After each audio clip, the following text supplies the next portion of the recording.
নিশা ৰূপহীহাটৰ নৱগঠিত চাবুগুৰি সমষ্টিৰ চাইদৰিয়াৰ পৰা খাটোৱাললৈকে 7 কিলোমিটাৰ জোৰা বিশাল পথ পদযাত্ৰা মন্ত্ৰী পীযুষ হাজৰিকাৰ।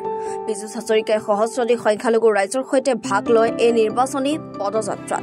সংসদীয় বিধায়ক জিতু গোস্বামী আৰু বিধায়ক দীপ্লু ৰঞ্জন শৰ্মাই সংখ্যালঘু প্ৰধান অঞ্চলৰ ৰাইজৰ উৎসাহ দেখি আপ্লুত হৈ পৰে মন্ত্ৰীগৰাকীয়ে। লগতে কয় যে চামগুৰি সমষ্টিৰ 4টা জিলা পৰিষদৰ মিত্ৰজোঁটৰ প্ৰাৰ্থী জয়ী হ'ব। সকলোতে কেৱল বিজেপিৰ জয় জয় মই বুলি মন্তব্য কৰে। আপোনালোকে দেখিছে ৰাইজৰ ইমান মৰম, ৰাইজৰ ইমান চেনেহ, ৰাইজৰ ইমান আদৰ সাদৰ। মই ৰাতিপুৱা ডিব্ৰুগড়ৰ পৰা আহি আছো, তথাপিতো সকলোৰে লগত খোজকাঢ়িলো, দুখন সভাত অংশগ্ৰহণ কৰিলো। চাৰিওফালে কেৱল বিজেপি বিজেপি বিজেপিময় পৰিৱেশ, এজিপি পৰিৱেশ।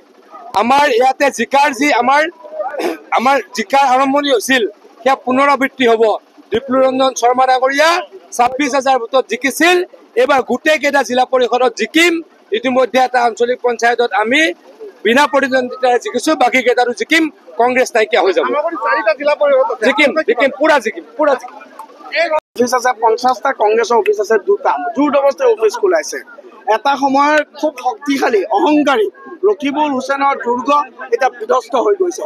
মানুহে চামগুৰিৰ মানুহে অহংকাৰক প্ৰত্যাখ্যান কৰি তাৰ বিপৰীতে মোদীজীৰ উন্নয়ন, ডক্টৰ হিমন্ত বিশ্ব শৰ্মাৰ উন্নয়নক আদৰি লৈছে। চামগুৰি বিধানসভা সমষ্টিত প্ৰথমবাৰৰ বাবে এটা আঞ্চলিক পঞ্চায়ত বিজেপি আনকণ্টেষ্ট হৈছে। বিনা প্ৰতিদ্বন্দ্বিতাৰে 4টাই জিকিম। 4টা জিলা পৰিষদ আমি জিকিম, 24টা আঞ্চলিক পঞ্চায়ত আৰু আমি জিকিম। ৰাষ্ট্ৰবাদী যিসকল ব্যক্তি, এইবাৰ ৰাষ্ট্ৰবাদী ব্যক্তিসকল যিসকলে ইলেকশ্যন খেলিছে, চব চামগুৰিত জিকিব। চামগুৰিৰ ৰাষ্ট্ৰবাদৰ বিজয় আপোনালোকে দেখিছে 4 মাহৰ আগত। আৰু চামগুৰিৰ ৰাইজ এইবাৰ ভাৰতীয় জনতা পাৰ্টীৰ সৰ্বাত্মক উন্নয়নৰ লগত আছে। ৰূপহীহাটৰ পৰা আমিনুল্লাহ খান, এনি ভাৰত 24।